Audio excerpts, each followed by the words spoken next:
Bonjour tout le monde. Je vous présente, il y a Raphaël Dufresne de la Maison de développement durable qui va vous faire une petite introduction pour le webinaire d'aujourd'hui. Bonjour tout le monde, bonjour à tous et à toutes. Bienvenue à notre événement virtuel, événement qu'on présente aujourd'hui avec Équiterre et Aliments du Québec au menu. Je suis Raphaël Dufresne, responsable des programmes à la Maison du développement durable. Merci d'être avec nous pour l'événement. On est très content de vous accueillir pour l'événement La recette clé pour un approvisionnement alimentaire local et éco-responsable dans le milieu de la petite enfance. On est aujourd'hui en direct sur Zoom, puis également, on est en train de se connecter pour être en direct sur Facebook. Vous pouvez nous suivre sur les pages de la Maison du développement durable, d'Équiterre et d'Aliments du Québec. Ce qui m'amène à vous dire que comme on est sur différentes plateformes, n'hésitez pas, peu importe où vous êtes, à nous écrire vos questions et vos impressions par écrit. Nos conférencières vont être là pour répondre à vos questions un petit peu plus tard vers la fin de la présentation. Alors que vous soyez sur Facebook ou sur Zoom, écrivez-nous pour qu'on puisse répondre à vos questions. S'il y a quoi que ce soit, on est bien content que vous soyez des nôtres. Finalement, avant de débuter l'événement, je vais juste prendre quelques secondes pour remercier nos précieux partenaires, Hydro-Québec, qui est partenaire principal de la programmation de la Maison du développement durable, et la Ville de Montréal. Je vous invite à suivre les prochains événements de la Maison du développement durable. On a plein d'événements qui s'en viennent prochainement dans la saison. Puis également aujourd'hui, c'est le premier webinaire qui traite du milieu de la petite enfance, mais il y en a une série qui s'en vient sur plusieurs autres institutions. Alors, suivez ça pour être au courant de toutes les autres fiches pratiques qui seront présentées par Équiterre et Aliments du Québec au menu. Je vous souhaite donc un bon événement, puis je passe la parole à nos conférencières, à nos animatrices du jour. On a Mathilde Laroche-Bougie, qui est coordonnatrice d'Aliments du Québec au menu, un programme d'Aliments du Québec. Dominique Lacroix, qui est conseillère en approvisionnement institutionnel chez Équiterre. Et enfin, Maude Rousset, qui est stagiaire en alimentation chez Équiterre et candidate à la maîtrise en environnement. Merci beaucoup et bon événement! Donc, bienvenue. Je suis très contente de pouvoir amorcer cette présentation sur le milieu de la petite, sur l'approvisionnement local et éco-responsable dans le milieu de la petite enfance. D'abord, c'est pour vous informer que les fiches pratiques sont disponibles sur chacune de nos pages, Aliments du Québec et Équiterre. Donc, suite à la présentation, ça va être facile pour vous, si vous ne l'avez pas déjà, de vous la procurer, soit en version web, il y a une version aussi imprimable. Peut-être juste un petit mot sur le projet. Donc, l'objectif, d'où c'est parti, comme moi et Mathilde, on accompagne toutes les deux des institutions de tout genre dans leur démarche d'approvisionnement local et éco-responsable. On a senti vraiment un besoin de développer ce genre d'outils parce que oui, on peut accompagner les gens sur le terrain, mais parfois, il y a beaucoup d'institutions au Québec, donc c'est une façon de commencer par soi-même, de découvrir quelles sont les étapes qu'on peut réaliser justement de notre côté et peut-être éventuellement, je dois aller chercher l'accompagnement pour aller plus loin. Donc, l'objectif des fiches, c'était vraiment de recenser cette information-là en consultant des gens qui l'ont déjà fait, donc vos pairs, d'autres CPE, garderies privées ou autres qui auraient justement fait le même genre de démarche. Donc, on s'est beaucoup documenté auprès de ces gens-là, de leur expérience et aussi de la littérature là, qui pouvait parler sur le sujet. Et on est venu à dresser une marche à suivre qui est adaptée au milieu. Et les étapes sont, vous allez voir, on va vous présenter plusieurs étapes, plusieurs éléments de la fiche et vous allez voir que vous allez pouvoir la mettre à votre main. Donc, voici les objectifs un peu là, derrière. Le but de vous la présenter, c'est vraiment de la découvrir, de la décortiquer pour que vous soyez capable de l'utiliser facilement par vous-même. Donc, voici. Donc, on va commencer en vous présentant brièvement nos organisations. Donc, je vous présente, vous avez déjà entendu parler de Mathilde tout à l'heure par Raphaël, mais on va, excusez-moi, je fais juste ça. Ah, OK, pardonnez-moi. J'ai un petit problème. Ça ne sera pas long. Et voilà, alors on va aller présenter Aliments du Québec au menu. Bonjour tout le monde. Merci beaucoup d'être là. On est bien content de vous parler de ces fiches pratiques et de celle qui concerne la petite enfance. On est, c'est ça, bien heureux des résultats et de tout le travail qu'Équiterre a fait. Comme vous le savez sûrement, Aliments du Québec, c'est un organisme de promotion de l'industrie agroalimentaire québécoise. On a évidemment les marques que vous pouvez voir souvent sur les produits de détail, mais aussi pour identifier un peu partout les produits préparés ou du Québec. Ensuite, avec Aliments du Québec, on voulait que le choix du local puisse se faire partout. C'est donc né avec l'aide d'Équiterre en 2016, le programme Aliments du Québec au menu pour les institutions. En 2014, on a eu Aliments du Québec au menu pour les restaurants. Puis, ça nous a vraiment motivés là, à développer quelque chose d'un peu plus adapté pour les institutions. Donc, alors, je vous reparlerai plus tard et je laisse Dominique vous parler un petit peu d'Équiterre.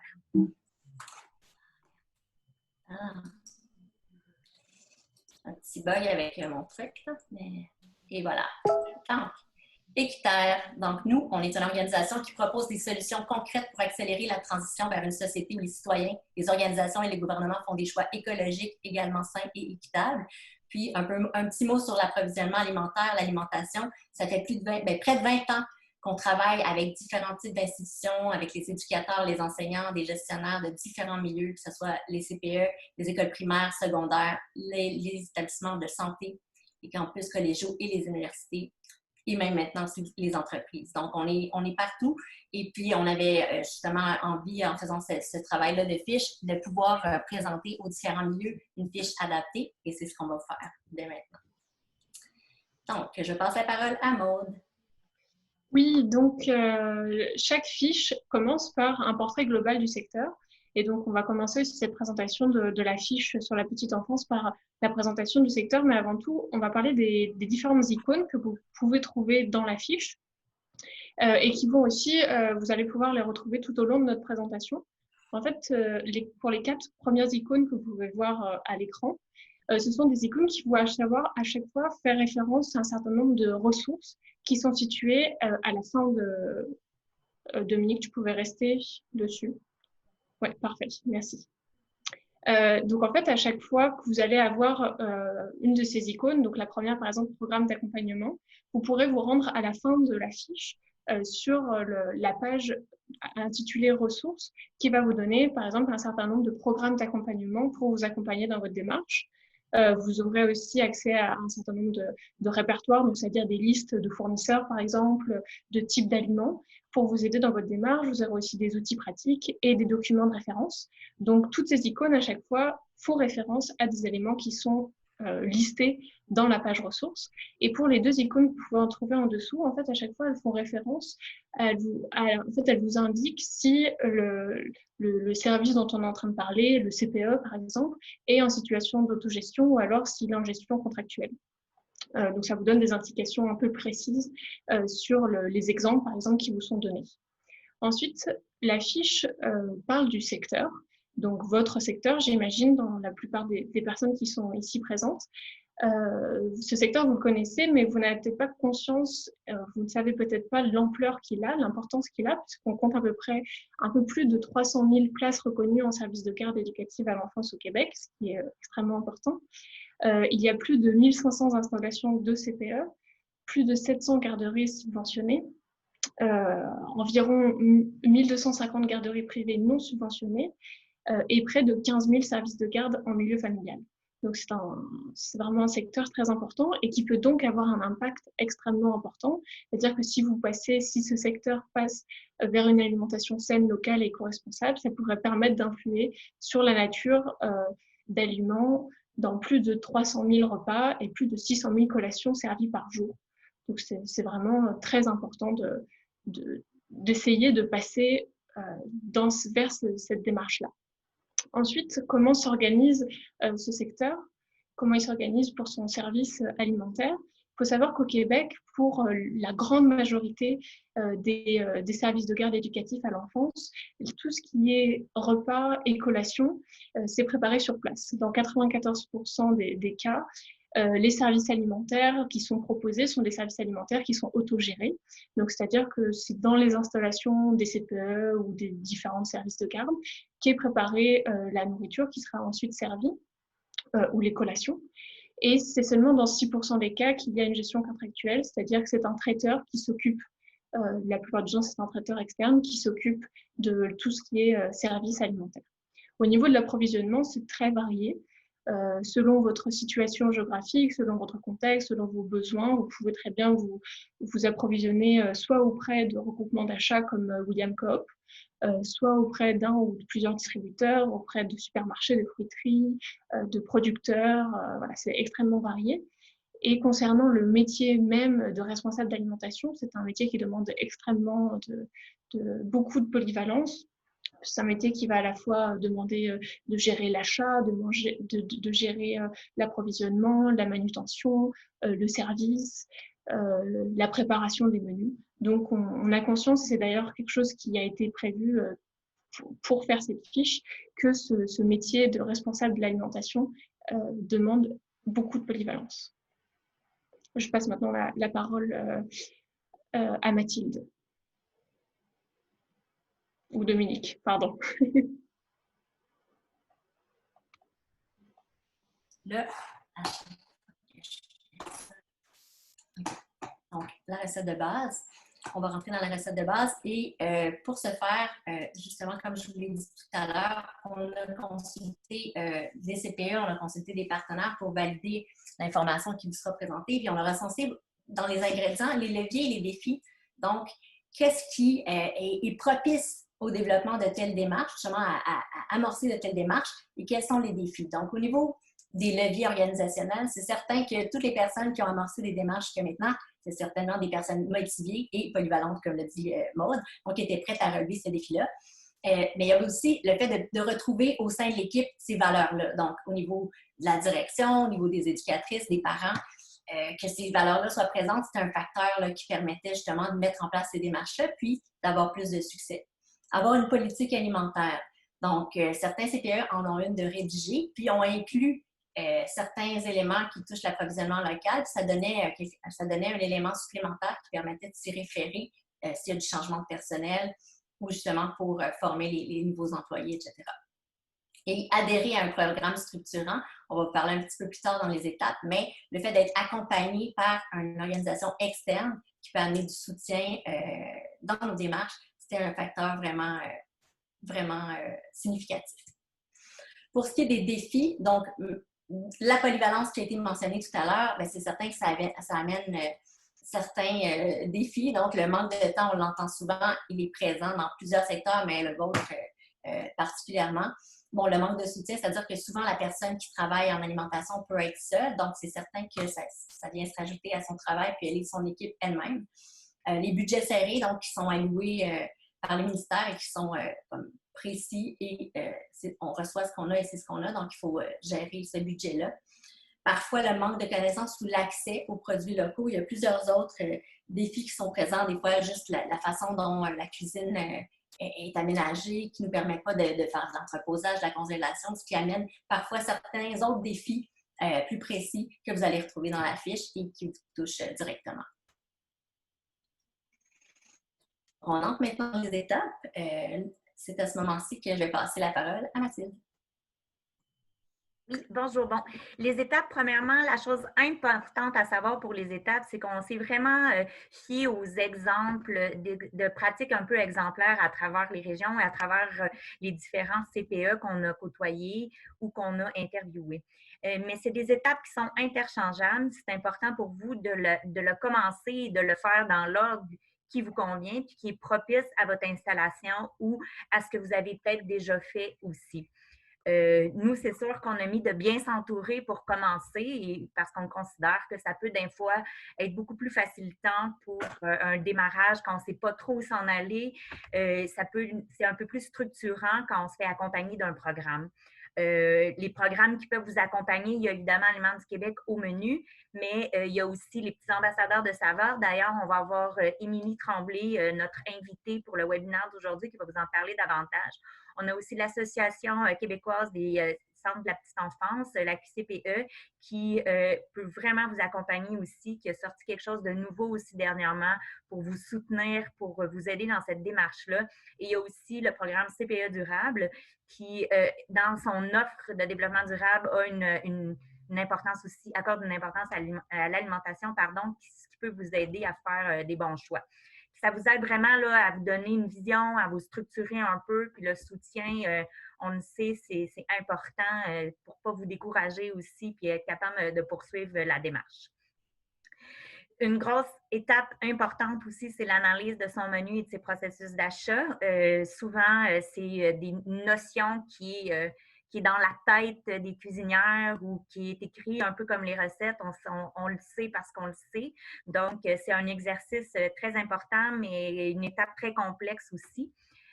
Pour vous permettre là, de prendre un peu une photo de votre approvisionnement, de voir où vous êtes rendu. Fait qu'on vous aide un petit peu là, avec des conseils avec la fiche là, pour remplir cette étape-là, pour vous aider à intégrer graduellement des produits locaux, pour augmenter le potentiel, faire des modifications à vos menus, travailler beaucoup avec les saisonnalités.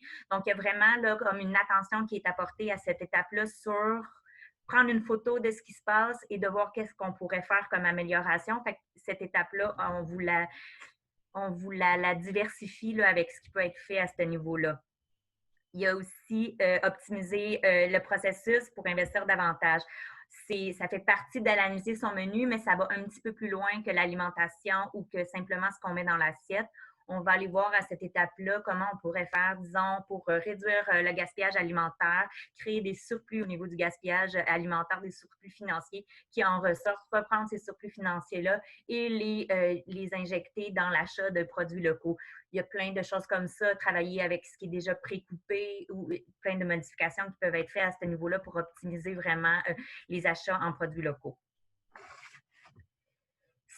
Un des principaux défis, c'est ça, c'est marqué, sensibiliser les fournisseurs. Ça a été nommé dans les défis, puis ça reste vraiment quelque chose dont les CPE nous parlent régulièrement, tout ce contact-là avec les fournisseurs, comment les sensibiliser. Sachez que les fournisseurs eux-mêmes sont un petit peu aussi perdus dans cet univers d'institutionnel-là. Donc, c'est important de prendre position quand vous leur parlez puis d'avoir des belles communications avec eux, de leur dire qu'est-ce que vous avez besoin, de leur demander au catalogue qu'est-ce qui est un produit du Québec. Ils savent, puis ça va leur faire plaisir de le dire. Fait qu'aidez-les aussi en ciblant à l'avance des entreprises que vous connaissez qui vont offrir des produits québécois. Fait qu'à ce moment-là, vous facilitez un petit peu le travail de tout le monde en étant capable vous-même identifier quelle entreprise est québécoise. On a des répertoires à la fin, plein de guides ou les soutiens aussi qui viennent avec les programmes structurants peuvent aussi vous aider pour ces étapes-là. C'est aussi important, justement, quand vous faites partie d'un programme structurant, de le dire à votre fournisseur. Hey, moi, je suis reconnue Aliments du Québec au menu, puis je veux conserver ma reconnaissance. C'est important pour moi. Nous, on est un CPE durable. Ce qui rentre chez nous, bien, on veut que ça soit local, bio. C'est important d'afficher vos couleurs auprès de vos fournisseurs. Puis comme j'ai commencé, ils ne sont pas tous au courant de tout. Fait que gênez-vous pas pour leur expliquer c'est quoi votre démarche puis qu'est-ce qui est important pour vous. Ils vont le considérer. Ensuite, ben, c'est sûr qu'il y en a qui ne le considèrent pas parce que donc, il faut être quand même ouvert au changement. Aller voir de nouveaux fournisseurs. C'est sûr que nous, Équiterre, Aliments du Québec et les terres de conservation, on essaye aussi d'être là pour favoriser les espaces d'échange entre les producteurs et les institutions. Mais vous êtes aussi comme une grosse bébite pour certains fournisseurs. Donc, c'est vraiment là de multiplier les contacts, de vous afficher, de ne pas vous gêner pour exprimer vos besoins et trouver de nouveaux fournisseurs, les appeler. Je vous donnerai un exemple. Un apiculteur qui produit du miel vient 2 fois par année à Montréal. Vous le contactez 2 fois par année, bien, il vient vous porter la chaudière de miel que vous avez besoin. Vous avez du bon miel du Québec. Le producteur n'a pas vraiment changé sa route et on est tous contents. Et ça, c'est un téléphone. C'est sûr qu'on est conscient qu'il y a la contrainte de temps, mais il ne faut pas avoir peur là, d'aller de l'avant et d'annoncer là, que nous, on a une priorité sur les achats d'aliments locaux et éco-responsables. Je repasse la parole à Dominique pour la fin de la section des étapes. Donc, une autre étape, le secret, informer, sensibiliser son équipe de travail. Comme on vous l'a dit, les étapes sont interchangeables. Ça pourrait être la première aussi, mais tout dépendamment de comment on a procédé. Plusieurs de ceux qu'on a rencontrés, ils venaient un peu plus tard parce qu'ils implantaient tout ce qu'il y avait à faire dans la cuisine, puis après ça, ils se mettaient à en parler aux éducatrices pour qu'elles puissent aller plus loin, justement, et amener cette information-là de manière ludique auprès des enfants. Donc, comment on peut faire pour informer, sensibiliser son équipe? Bien, ça peut être aussi déjà par de la formation. On peut commencer par la responsable en alimentation. Si elle a besoin on a parlé de soutien, mais ça peut être aussi de la formation. Si j'en ai certains d'entre vous qui connaissent le projet de la QCPE, puis on parlait hier d'utiliser certains logiciels ou justement certains outils, bien, si on est formé, ça va être beaucoup plus facile, donc de dégager du temps pour cette partie-là.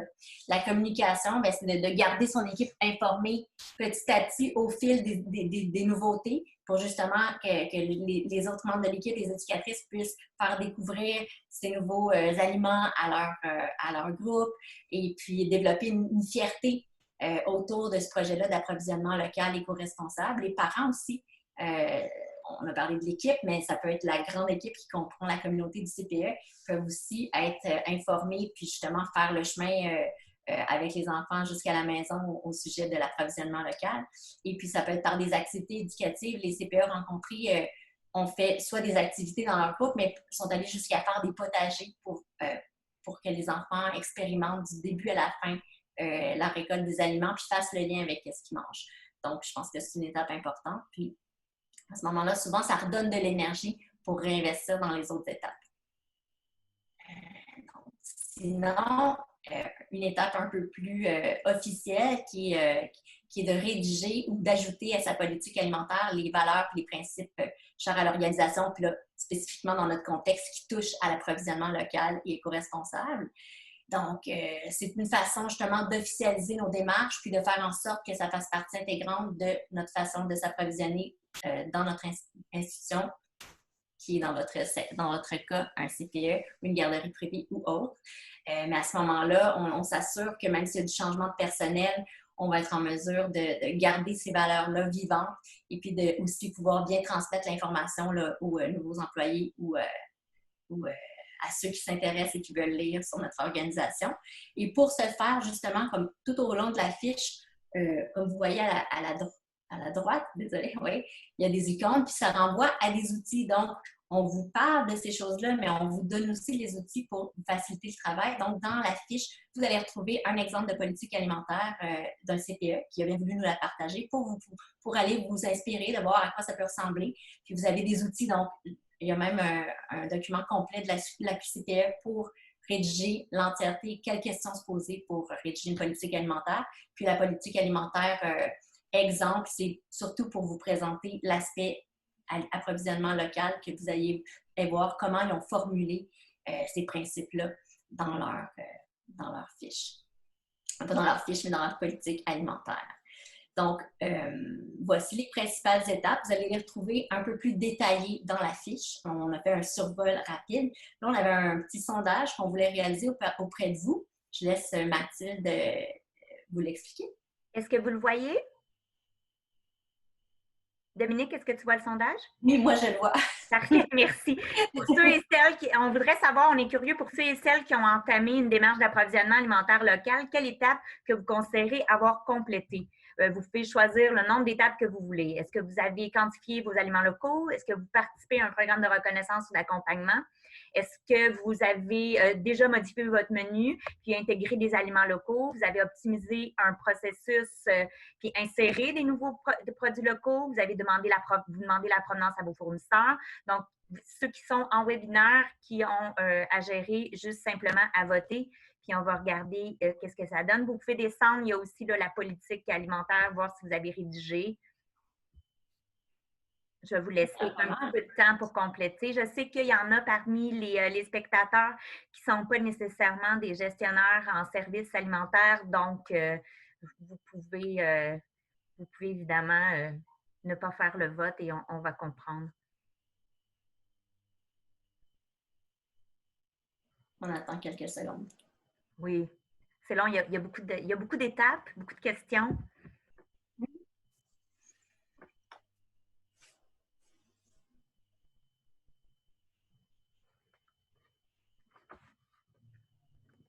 C'est anonyme, fait qu'on n'a pas vos secrets, là, on ne sait pas qui a fait quoi, là. Ça nous donne juste un petit peu une idée là, des gens qui vont avoir à quelle étape sont rendus les gens. Tu laisses encore 15 secondes.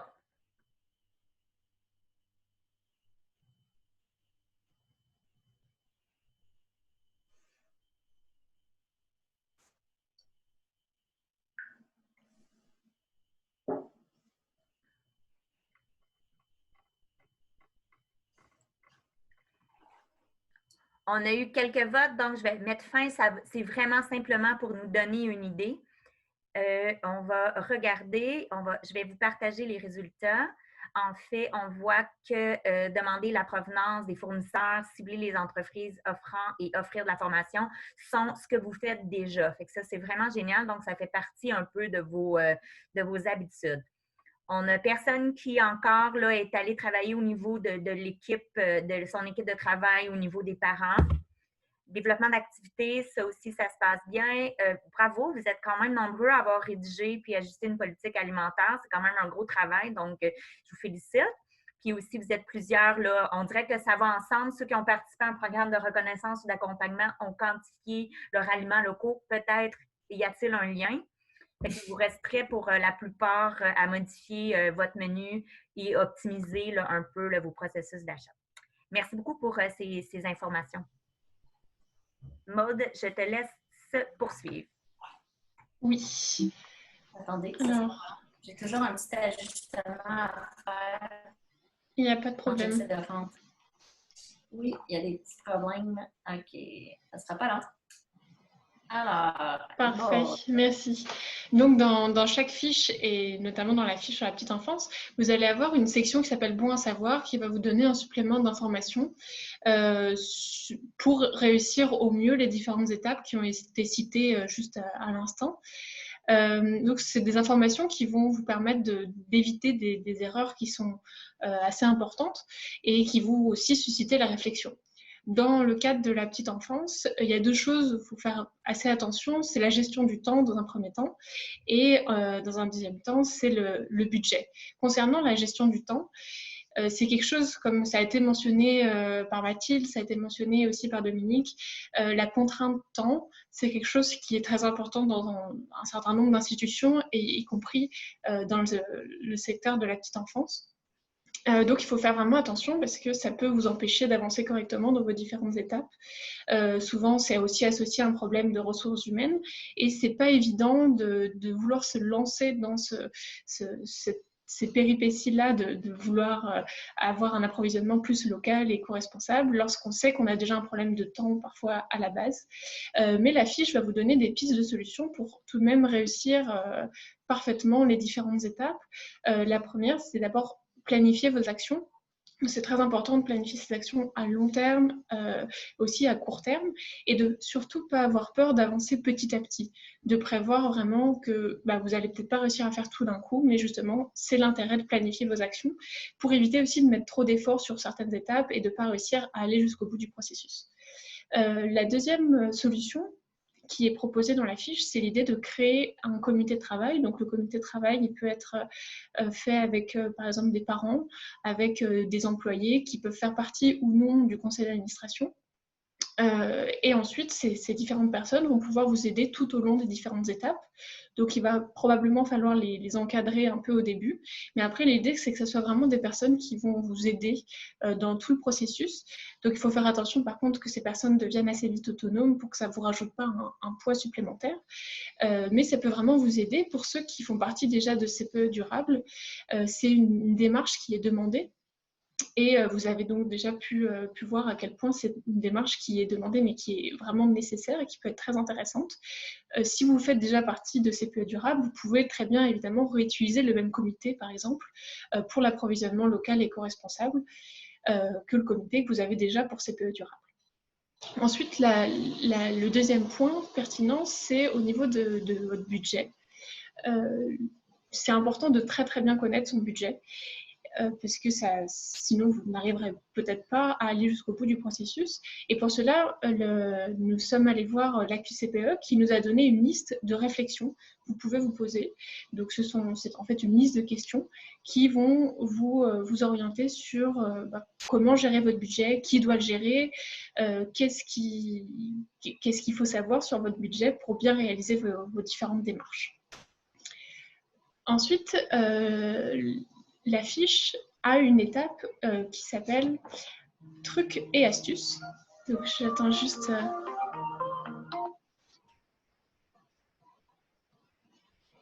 Parfait, c'est bon, je l'ai. Donc, trucs et astuces, c'est une autre partie avec, cette fois, comme le titre l'indique, des trucs et astuces pour avoir vraiment une démarche parfaite et pour avoir une démarche qui va notamment vous permettre d'économiser de l'argent sur le long terme. Mais pas seulement vous permettre d'économiser de l'argent, mais aussi avoir une démarche qui est en accord avec vos valeurs environnementales. Donc ici, je vais vous citer 2 exemples qui sont dans la fiche. Vous allez pouvoir en trouver beaucoup d'autres dans la fiche, mais ici, on voulait vraiment appuyer sur 2 points qui peuvent vraiment vous indiquer ce que vous pouvez trouver dans la fiche. Le premier point, c'est essayer de bonifier votre offre de repas végétariens. Donc, comme vous le savez probablement déjà, tout ce qui est lié à l'industrie de la viande produit énormément de gaz à effet de serre, c'est autant que le secteur des transports, donc c'est un secteur qui est très polluant. Et c'est aussi, donc évidemment, baisser l'offre de repas avec de la viande va vous permettre d'augmenter votre pouvoir d'achat, mais ça va aussi vous permettre de varier vos menus, par exemple en intégrant des légumineuses, et puis ça va vous permettre de mieux respecter l'environnement. Vous pourrez, dans la section ressources, vous référer au guide des menus durables qui vous indique quels sont les aliments qui ont un impact important sur notamment l'environnement. Ensuite, un deuxième point que vous pouvez aussi très facilement mettre en place, c'est l'idée de diminuer le gaspillage alimentaire. Vous trouverez dans la fiche l'exemple du CPE Les Frimousse, qui a mis en place un vendredi tout ski. Donc, dans le vendredi tout ski, comme le nom l'indique, on trouve tout ce qui reste de la semaine. Donc, tous les restes sont présentés aux élèves pour le vendredi. Et là, ils choisissent tout ce qu'ils veulent. Encore un autre tout ski. Donc, c'est très plaisant pour les élèves qui, eux, ont un choix et puis sont contents de pouvoir choisir des choses très variées. Et puis, c'est aussi génial pour le CPE, puisqu'ils ont réussi à économiser 20% de leur budget qu'ils ont réinvesti dans une alimentation plus locale et éco-responsable. Ensuite, donc, comme c'est marqué, vous pourrez trouver d'autres initiatives dans la fiche. Ensuite, concernant la saisonnalité, vous allez aussi avoir dans la fiche un certain nombre de solutions pour aller vers plus de saisonnalité, c'est-à-dire aller plus vers des aliments saisonniers en bénéficiant d'un rabais au volume. Donc, par exemple, la fiche mentionne l'idée d'augmenter l'espace de congélation, d'augmenter les chambres froides, ce qui va vous permettre de vraiment pouvoir consommer encore plus des légumes et des produits de saison. Je passe la parole à Dominique. Oui. Alors, la fiche comprend aussi une section justement pour vous inspirer où on a décidé de présenter des exemples concrets, donc des CPE qu'on a rencontrés qui nous ont partagé leur histoire. Aujourd'hui, on va vous en présenter une et puis vous pourrez découvrir les autres dans la fiche. Donc, on a décidé de vous présenter l'exemple du CPE Alouette, donc un CPE du Saguenay-Lac-Saint-Jean qui a entamé une démarche. Comment c'est commencé? Alors, de leur côté, il y a plusieurs éléments qui sont ressortis de leur histoire. Donc, d'abord, il y a le rôle déterminant des petits ambassadeurs de saveurs. Donc, il y avait ce projet-là de bâtir une cohorte de CPE dans la région du Saguenay-Lac-Saint-Jean. Émilie Tremblay, notre invitée tout à l'heure, va nous en parler davantage.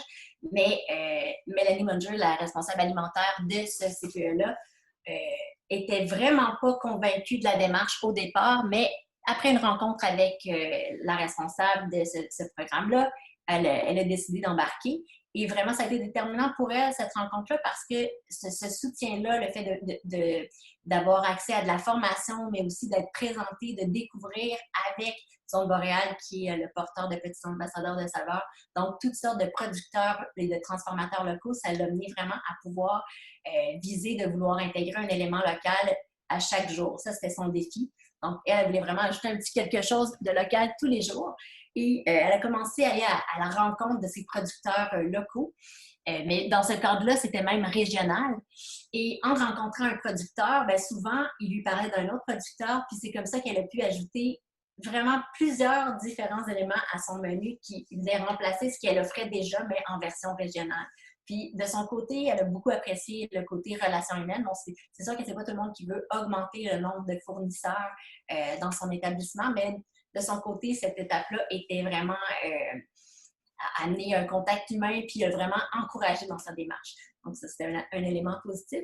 Autre chose, bien, avec le programme, la rencontre de d'autres CPE en démarche. Donc, il y avait tout un aspect réseautage, d'échange qui était vraiment une source de motivation puis qui amène une fierté régionale vraiment importante qui a joué sur sa motivation puis qui lui a permis de continuer. C'est certain que dans cette démarche-là, elle a été soutenue par sa direction, ce qui a été vraiment aussi important parce qu'il faut avoir du temps pour être dégagé, pour pouvoir aller être formé puis pouvoir justement prendre le temps de faire ces recherches-là.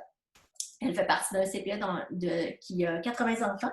Et puis, tu sais, elle a vraiment pu, jusqu'à ce jour, probablement qu'il y en a d'autres, Émilie pourrait peut-être nous le dire, mais lait, fromage, œufs, saucisses, sirop d'érable, petits fruits, tout ça, c'était régional, puis il y en a sûrement encore. Donc, ça, c'est de leur côté, leur histoire. Les ingrédients qui ont été cités, qu'est-ce qui fait que c'était vraiment parlant et qui ont vraiment réussi? Déjà de dresser l'inventaire exhaustif des aliments au départ, de voir qu'est-ce que j'ai dans mes achats, puis qu'est-ce qui pourrait être justement substitué par un produit local. Donc, c'était une étape qu'elle a trouvée cruciale. Et puis, encore une fois, je le répète, mais le fait de participer à une démarche structurante, dans son cas, c'était vraiment un élément essentiel. Puis son conseil, mais elle le trouvait quand même sympathique, de garder l'esprit ouvert, d'être prêt à sortir de la zone de confort. Ça, c'est certain qu'on va devoir sortir de sa zone de confort quand on fait une démarche comme celle-là. Mais je pense qu'on a plusieurs exemples de réussite que vous allez pouvoir découvrir dans la fiche. Alors, je pense que la prochaine étape, excusez-moi, c'est bien de vous introduire notre invitée, qui est Émilie Tremblay, qui est une conseillère en développement bioalimentaire interrégional chez Zone Boréale, donc, et qui était aussi la porteuse du projet Petits Ambassadeurs de Saveurs. Bonjour, Émilie. Oui, allô? Oui. Bien long, je vais aller installer ma présentation. Bonjour tout le monde, je suis contente d'être là aujourd'hui pour vous parler justement du projet qui a été quand même bien exploré par Dominique et par Mathilde. Donc, je suis là aujourd'hui pour vous parler du projet des Petits Ambassadeurs, mais au nom surtout du déploiement provincial qu'on est en train d'en faire. Donc, l'histoire de Mélanie qu'on a entendue pourra être l'histoire de d'autres personnes partout au Québec. Donc, je viens vous parler du déploiement provincial du concept des petits ambassadeurs, qui est un concept porté par les tables de concertation bioalimentaire du Québec. Comme l'a mentionné Dominique, là, moi, je suis conseillère en développement bioalimentaire interrégional. J'étais à la base, il y a quelques années, pour la table agroalimentaire de Saguenay-Lac-Saint-Jean, celle qui a développé, si on veut, le projet des petits ambassadeurs. Et maintenant, je suis à l'accompagnement des régions pour favoriser son déploiement prochainement. Donc, premièrement, qui sont les tables de concertation bioalimentaire du Québec? Mathilde les a nommées tantôt, on en parle un petit peu. Je vais vous exprimer qui sont les TCBQ, comme on les appelle affectueusement. On est en fait des organismes qui existent depuis environ 25 ans. Puis on a comme mission vraiment d'arrimer et de coordonner les efforts des différents acteurs du secteur bioalimentaire de nos régions. Donc, il y a une table par région à peu près, afin de développer et de promouvoir l'achat local. Donc, en d'autres mots, c'est quoi notre travail quotidien, c'est quoi notre routine quotidienne? Puis là, j'ai vu dans les invités qu'il y a certains et certaines de mes collègues qui sont là. Bonjour tout le monde. Notre rôle, c'est vraiment de travailler en concertation avec nos entreprises de production et de transformation situées dans nos régions, et avec aussi les marchés. Donc, on pense ici à restauration, institutionnelle et détaillants, pour aller favoriser une commercialisation de nos produits locaux. Donc, l'ouverture des marchés, maximiser la présence des produits de nos régions, donc ni du Québec, parce qu'on est des régions du Québec, mais surtout de chacune de nos régions dans les marchés. Puis, on a aussi un objectif de promotion de nos produits. Donc, la plupart des tables ou plusieurs d'entre elles ont un identifiant régional. Donc, on pense ici à Gaspésie gourmande, on peut penser à la zone boréale au Saguenay-Lac-Saint-Jean. On a souvent un identifiant régional pour favoriser la promotion des produits. Le concept que je vous parle, je vais vous l'exprimer comment il existe en ce moment au Saguenay-Lac-Saint-Jean. Les petits ambassadeurs, vous voyez, ça c'est notre image régionale. Donc, Mélanie, qu'on a vu son exemple, est collée à cette image-ci. Le concept des petits ambassadeurs, en fait, c'est plus de 1000 enfants qui fréquentent l'un des services de garde éducatifs du Saguenay-Lac-Saint-Jean qui a obtenu son accréditation auprès de la zone boréale. Donc, c'est des services de garde qui se distinguent par leur mise en valeur et leur approvisionnement en produits typiques de notre région. Fait que j'attire votre attention sur le fait qu'on nomme les services de garde éducatifs. Donc, c'est eux qui peuvent avoir accès à l'accréditation petits ambassadeurs. On inclut donc les CPE et les garderies privées aussi. Prochainement, on peut aller aussi twister la chose pour pouvoir inclure plus de milieux familiaux. Mais à présent, là, c'est majoritairement les CPE, les garderies privées qui peuvent avoir accès facilement à l'accréditation. Auprès de la zone boréale, dans le fond, sachez que c'est les TCDQ, donc c'est les tables qui vont coordonner cette accréditation-là, qui vont vous accompagner là-dedans. Et les produits typiques de la région, c'est pour mettre l'emphase sur le fait que nous, les démarches qu'on fait, c'est vraiment pour maximiser la présence des produits de nos régions, initialement aussi dans vos milieux, avec, bien sûr, on est en collaboration avec Aliments du Québec au menu. Donc, tout l'aspect québécois, quand c'est pas disponible régionalement, ça compte énormément aussi dans le projet. Les objectifs du concept qu'on souhaite déployer. Donc, les objectifs, dans le fond, le concept, comment il est chez nous et comment on le déploie chez vous, c'est premièrement de permettre le réseautage entre les producteurs et les transformateurs de nos régions, les distributeurs et les responsables de l'alimentation en service de garde éducative. Donc, c'est de créer, d'aller vraiment bien vous entourer, si on veut, dans la démarche d'approvisionnement local, puis pas juste de mettre ça sur vos épaules. Fait que d'aller sensibiliser les producteurs à l'importance de s'adapter à vos besoins, d'aller sensibiliser les distributeurs à identifier les produits, comme on nommait tantôt. Donc, de créer vraiment une espèce un réseau efficace pour tout le monde pour maximiser l'approvisionnement local. Puis le but, en faisant ça, c'est d'augmenter votre connaissance de l'offre régionale, d'augmenter la sensibilisation des intermédiaires, puis bien, de ce fait, de maximiser l'intégration des produits locaux au menu. Le second objectif de la démarche, c'est vraiment de faciliter l'éducation en lien avec l'agriculture et la transformation alimentaire. On l'a entendu, là, des carottes qui poussent dans les étagères d'épicerie, on ne veut plus entendre ça. On veut se dire que tant qu'à maximiser les efforts d'achat local, on va maximiser aussi la sensibilisation des jeunes au monde agroalimentaire. La manière de procéder, c'est qu'on vous montre en fait quel type d'activités peuvent être disponibles dans vos régions, quel type d'activités clés en main qui existent. Donc, on vient vous outiller dans cet objectif-là pour donc augmenter la sensibilisation des jeunes, mais de ce fait, vraiment aussi augmenter la sensibilisation des parents et des intervenants en service de garde éducatif, parce que bien, si on en parle, l'enfant en parle, puis ça sensibilise plus de personnes qu'on le pense. Le dernier objectif, c'est un peu l'explication du terme accréditation. Depuis tantôt, j'utilise ce terme-là. Je vous dirais qu'initialement, au Saguenay-Lac-Saint-Jean, c'était une demande des milieux de dire bien, la démarche qu'on va créer ensemble, on veut que ça devienne une accréditation parce qu'on veut se distinguer.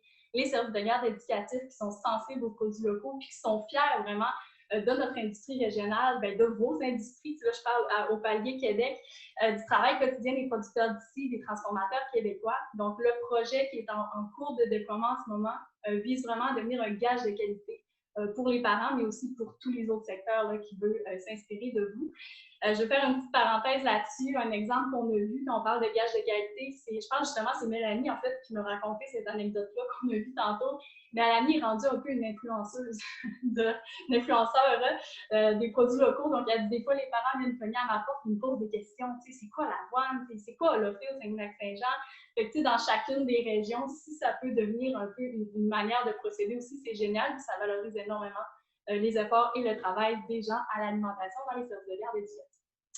Donc, l'adaptation du concept d'accréditation des petits ambassadeurs qui est actuellement en cours par les TCDQ, c'est commencé depuis 2020.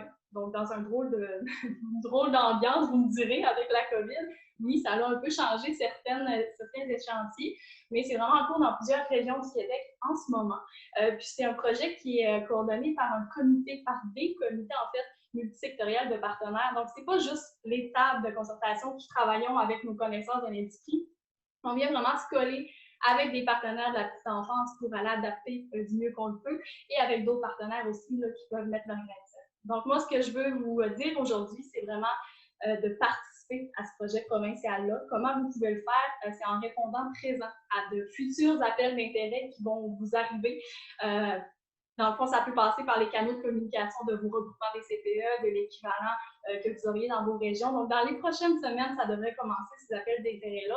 Répondez présent parce qu'on est vraiment à un moment qu'on doit adapter notre processus, notre déploiement. Donc, c'est là que vous pourriez apporter votre grain de sel pour éventuellement finir accréditer petits ambassadeurs.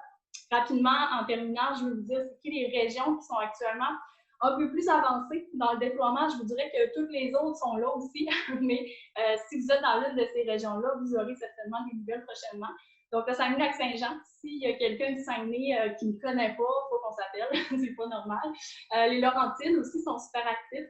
Le Bas-Saint-Laurent, la Côte-Nord, Chaudière-Appalaches, Laval et Montréal. Puis là, j'ai plein d'appels à chaque jour pour un déploiement plus large. Donc, ça s'en vient un peu partout.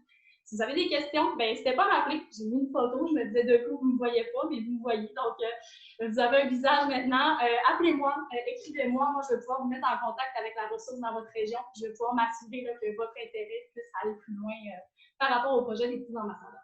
Donc, ben merci. J'ai terminé. C'était rapide, mais n'hésitez pas à m'écrire si vous voulez aller plus loin dans les discussions. Super. Je répondais à une question pendant que tu terminais, Émilie. On m'a demandé si le webinaire serait disponible en rediffusion. Et oui, il va être disponible en rediffusion. Donc, sur les plateformes équitaires Aliments du Québec, vous pourrez le trouver facilement pour le réécouter et reprendre en note les coordonnées d'Émilie. Merci beaucoup, Émilie. C'est vraiment, c'est super. Ça montre à quel point on est dans un système complet. On a les régions, le national, on travaille tout ensemble. Puis, ben, les CPE, on veut être là pour vous là, dans cet ensemble d'offres qu'on fait, que ce soit en région ou en globalité, avec votre association pour trouver de meilleurs produits. On est toutes là. Ce qui m'amène à vous parler dans chacune des fiches pratiques, dans celle de la petite enfance, il y a une section ressources qui est, à nos yeux, très importante parce que qui dit section ressources dit aussi partenaires et systèmes. On est tous ensemble reliés d'une façon ou d'une autre, tous ces différents partenaires-là qu'on vous nomme pour chacune des fiches.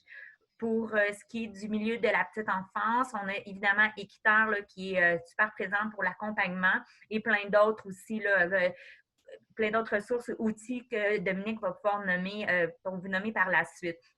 Farfouiller sur les sites de ces partenaires-là, de ces programmes-là. Informez-vous auprès d'eux. Vous voyez là, la disponibilité d'Émilie, des petits ambassadeurs de saveurs, ben, c'est ça qu'on retrouve avec toutes les tables de concertation, avec l'AQCPE aussi, CPE durable et moi, c'est sûr, je vais prêcher pour ma paroisse d'Aliments du Québec au menu. Mais on est là pour vous, puis on est des programmes qui vous accompagnent. Puis, si vous faites un travail pour Aliments du Québec au menu de quantification, il va vous être utile pour le CPE durable, il va vous être utile pour AQCPE, il va vous être utile pour tous les autres programmes que vous vouliez faire. Même chose si vous entamez un programme, le portrait avec l'AQCPE et que vous avez cette ressource-là que vous faites en premier, n'hésitez pas à venir nous consulter avec cet outil-là que vous avez déjà fait avec un des programmes d'accompagnement ou de reconnaissance déjà existants. Je repasse la parole. Ah oui, je voulais aussi dire, je voulais juste rajouter, pardon, c'est vraiment au niveau de merci Dominique, l'alimentation locale, développement durable, les ressources qui sont là. Souvent, vous avez aussi besoin de soutien au niveau pour la saine habitude de vie, pour l'alimentation saine. Là, à ce moment-là, on vous réfère davantage nutritionnistes, techniciennes en diététique dans les écoles de formation où vous pouvez trouver souvent là, des projets qui peuvent vous aider vraiment quand on va parler plus d'aliments santé ou aliments nutritionnels, qui est quand même un peu aussi important dans votre milieu. À Dominique, je m'excuse, merci. Oui, ensuite, avec avec cet onglet-là, enfin cette icône-là, vous allez avoir accès à un nombre assez important de répertoires, de listes, de réseaux. Donc, on trouve des listes de fournisseurs, on retrouve des répertoires comme le répertoire d'Aliments du Québec, on retrouve un certain nombre de réseaux comme William Cobb, Réseau des fermiers de famille. Donc, vraiment, dans cette partie-là des ressources, vous allez vraiment pouvoir trouver les aliments locaux dont vous avez besoin, très variés, que ce soit des aliments surgelés, des aliments frais, des animaux, plutôt des poissons et fruits de mer du Québec grâce au MAPAC. Donc voilà, c'est extrêmement varié. Ce sont des listes qui peuvent vraiment vous aider dans votre démarche. Et ensuite, je passe la parole à Dominique pour les outils pratiques. Toujours dans les ressources, vous avez ce que mes collègues ont mentionné, il y a aussi des outils pratiques. Donc, on a mis en lien différents outils qui peuvent vous aider dans les différentes étapes. Donc, Aliments du Québec au menu nous a gracieusement permis de partager le tableau de quantification qui est utilisé pour justement calculer la proportion d'aliments locaux quand on décide de faire l'inventaire. On a aussi un lien vers le guide des menus durables que Mathilde vous mentionnait, qui est un guide très exhaustif qui nous permet justement de faire des choix quand on commence à modifier son menu pour y intégrer des aliments durables. Bien, quel choix faire, qu'est-ce qui a plus d'impact versus autre chose. Donc, c'est une brique assez importante, mais en fait, on vous a mis le site Internet qui est tout nouveau et puis qui permet justement d'aller cibler ce qu'on cherche parce que le document PDF a, je pense, 200 pages, mais le site Internet nous permet vraiment d'aller naviguer dans ce qui nous intéresse. Donc, ça, c'est intéressant. Un exemple on a marqué exemple de politique alimentaire. En fait, il y en a juste une, mais voilà, c'est ça. Et pardon pour ce petit bruit, on me rappelle des choses. Et la trousse pédagogique sur l'alimentation, mais puisque vous êtes un milieu éducatif, on a quand même eu l'idée de vous amener vers cet outil-là qu'on a développé Équiterre et puis qui est justement en train d'être mis à jour. Donc, vous avez accès à la version originale, mais éventuellement, cette version-là sera bonifiée et ça va... il y a des sections pour tous les types d'âge, pas les types d'âge, mais les niveaux d'âge. Donc, des activités pour le préscolaire, puis il y en a pour d'autres niveaux aussi. Donc, si on veut faire des activités pour sensibiliser les enfants. Et quand on parle d'entreposage, de conservation, etc., ben, on a un partenaire qui est un réseau de producteurs, l'ACAP, qui a développé un guide de conservation des produits locaux et biologiques. Et à ce moment-là, ben, ça peut être le biologique est rajouté parce que c'est leur spécificité, mais ça peut être tous les aliments. C'est des bons trucs, justement, très précis sur ce qu'on peut faire pour augmenter la durée de vie de nos fruits et légumes en chambre froide, en frigo, etc. Donc, vous allez trouver ça. Ce qui est important de dire, c'est que les fiches, en ce moment, sont disponibles en format PDF et imprimable, mais on a l'objectif d'éventuellement joindre ça à une plateforme qui serait modulaire, donc on pourrait mettre à jour. Donc, éventuellement, il y aura plus d'outils, il y aura plus de listes. On va mettre à jour à mesure que l'information se développe parce qu'il y a beaucoup de projets en ce moment qui touchent beaucoup de partenaires qui travaillent sur des projets liés à l'approvisionnement local et éco-responsable. Ce qui fait en sorte que dès que ces outils-là, que ce soit des recettes standardisées, d'autres outils encore plus performants qui pourront vous aider, bien, on va s'assurer de mettre en ligne éventuellement toute cette panoplie d'outils qui pourront vous aider. Donc, aussi, bon, on a joint à la fiche des documents que vous connaissez peut-être déjà, mais qui sont des guides justement pour, spécifiquement dans ce cas-là, pour rédiger une politique alimentaire. Donc, soit une ressource de l'AQCPE, puis le document de référence Gazelle des Potirons qui vous est fourni par le ministère, mais qui aussi dresse des grandes lignes. Donc, ceux-là, vous devez déjà les connaître si vous êtes dans le milieu, c'est certain. Alors,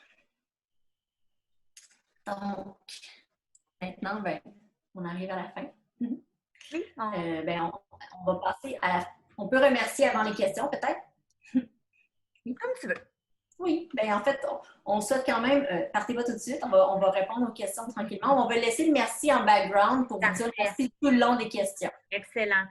Moi, je voulais... si vous avez j'ai eu quelques questions pendant que Dominique parlait auxquelles j'ai répondu.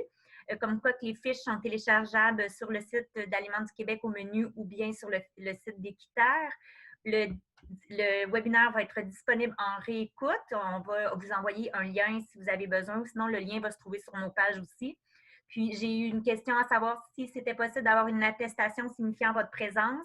Il n'y a pas de problème. Vous avez seulement à m'écrire à mlarochebougie@commercialalimentsduquebec.com et je vous ferai parvenir une note mentionnant que vous avez été présente. Si vous voulez voir mon courriel, il se retrouve dans la section questions-réponses à la question que j'ai répondue. Vous allez pouvoir le trouver. Fait que vous avez le temps, là, si vous voulez, pendant qu'on remercie, si vous auriez posé d'autres questions. Mais sinon, c'est sûr qu'on tient à remercier. On s'auto-remercie.